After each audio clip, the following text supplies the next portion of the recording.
The wrong funeral photo. After my grandfather's funeral, my mother asked everyone to take one last family photo. Nobody wanted to smile. We stood in front of the old church, dressed in black, with the coffin already inside the hearse behind us. My uncle set the camera on a timer. 3, 2, 1. That night, my mother sent the photo to our family group chat.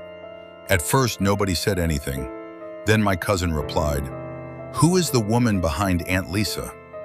I zoomed in. There was an old woman standing in the back row. She wore a black veil over her face. Her hands were folded in front of her, and she was standing directly behind my aunt. The strange thing was, nobody remembered seeing her there. My mother said maybe she was another mourner. My uncle said the camera probably caught someone walking by, but I knew that wasn't true. Because the woman wasn't blurry, she was perfectly still.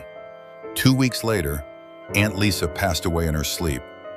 Nobody talked about the photo after that, not out loud. But at her funeral, my uncle took another family picture.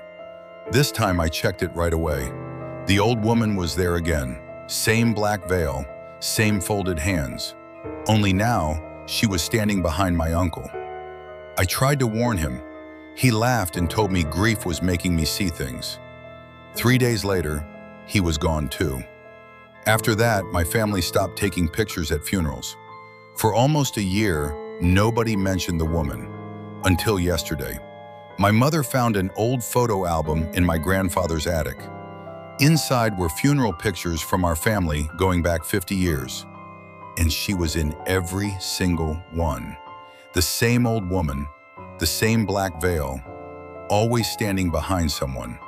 My hands were shaking when I turned the last page. It was a photo from my grandfather's funeral, the first one we took. But something had changed. The woman was no longer behind Aunt Lisa. She was standing at the very edge of the photo, closer to the camera. I zoomed in until my screen started to blur, and that's when I noticed her hand. She was pointing. Not at anyone in the picture, she was pointing straight at me.